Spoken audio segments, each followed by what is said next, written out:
Hi, this is City Scrapper. Thank you for joining me today so I can show you my process for making a layout using a silhouette cut file. And you can see all the elements. I don't have the footage of me gluing it together, but you can see I have a background, I have the cut file on the bottom. Off to the right you can see the S. I cut the letters out as well, and the centers of the letters are there too. And once I glued the outline onto the background, everything else just fit together like a puzzle. Here I am using part of the shaker, or I'm sorry, part of the cut file to make a shaker. And I'm using my double-sided tape. I bought those rolls from Amazon, and you could see off to the right, and now I'm holding it, the outline of the graduation cap, and that will be to make the shaker look nice and neat once I put the acetate on top. You can see here I'm using some acetate to cut out a graduation cap the same size as the one I cut out with my Silhouette Cameo. And here I'm just using a piece of acetate that I purchased, but you can also use packaging. It's a great way to recycle, and there's lots of really nice quality packaging that you could use. So now I'm just trimming the acetate as I'm holding the graduation cap on top. I want to make sure that the acetate doesn't stick out from either side. So I'm cutting it, trimming it, and making sure that it's just the right size. And excuse my head in that video. And now that I'm happy with that, I'm putting my sequins in the center. I'm trying to make a pile in the center so that the sequins don't stick to the double-sided tape once I take the adhesive off. Honestly, I went back later on and added more sequins. You could really load that up and put more sequins in there, and I kind of opened a little corner of my shaker and poured more in after I made the video because I really wanted a little bit more bling and sparkle. So here you can see I'm using my scissors and my fingers to try to peel off the covering to the double-sided tape so that both sides would be sticky. You know, the top side would be sticky. And I put down my acetate, and now I'm going to glue down the outline of the graduation cap on top of the acetate to have a nice little shaker element included in my title. And here you could see that I'm gluing it down. I like to use Elmer's. It's a clear glue, and I'll put in the description box underneath the name of the glue. I like it because it dries clear rather than shiny, so I use that a lot. So now I'm going to switch over to doing my background. So I chose this piece of paper from my stash, and I was thinking that I wanted the cut file to pop up a little bit more from the background. So in order to do that, I decided I was going to brush some black acrylic paint across the paper. I didn't use any gesso or anything. I just doing the acrylic paint right onto the background. And you could see there that I'm making the area with the black paint bigger and bigger because I want to just make sure that the black paint is visible on both sides of the cut file. And you could see that I keep trying and fitting my cut file on top just to make sure that it looks the way I want it to look. So now that I basically have it the way I want it, I dried it with my heat tool, and I'm happy with it, but I have a couple of little additions to make. As you could see right through that cut file, so I wanted to make sure that all the areas that I wanted to have covered were covered so that it would look good through the cut file as well as next to the cut file.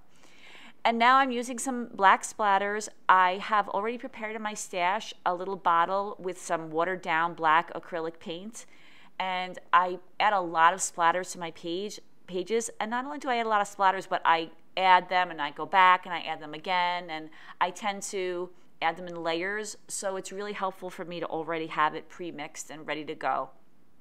And I have the same thing with my white paint as well. I have that prepared so that I can add splatters at any time, and I do add a lot of splatters.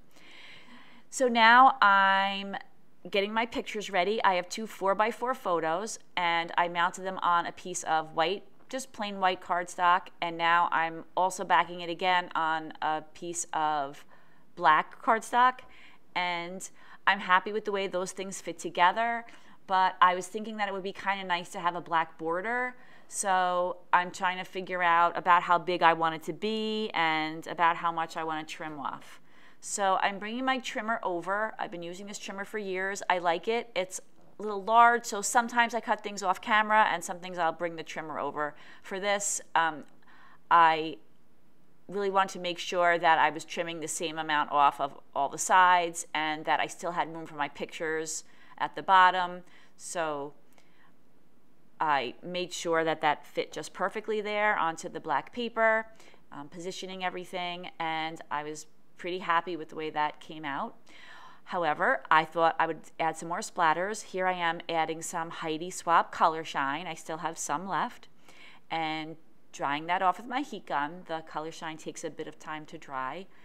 And now I'm going back in and adding some more. And what am I doing now? Oh, I'm adding some white splatters, which I add to a huge quantity of my layouts. And as I said, it's pre-mixed, and I usually go back in a few times and add them. Because I find once you put all the elements on top, what seems like enough of any kind of paint or splatter a lot of times doesn't look like enough after you layer your elements back on your page. So I do go back and forth and add a lot of things on my layouts. So here we go, everything's dry. I'm happy with the backgrounds, and now I'm attaching my cut file title to the backgrounds. I'm using my ATG gun, and I'm not popping up my title. I often use foam to pop up my title and my pictures, but I thought since I had a dimensional element with the shaker that I would just glue this right down to the paper. And I like using my ATG gun because it will stick, but if I decide later on I want to move it around, I usually can pull it back up again, pull anything that's glued with the ATG gun back up again. So that is my favorite adhesive, the ATG tape. So now it's time to attach my photos, and I'm trying to center those under the title. And now that I have those centered, I'll be adding the black piece of cardstock in the back. And if it was a pattern piece of paper that I really liked, I would have gutted it. But in addition to the fact that I have a lot of black cardstock, I also used mixed media on the pattern paper. So I wanted to have the black paper, the full piece of black paper behind it, so that it could kind of flatten out. And that's why I added so much adhesive to the back, so that when I attached it to the cardstock in the back, it would be nice and flat. So now comes the fun part. Now the hard work is done, the composition is set, and now I'm just adding the little details.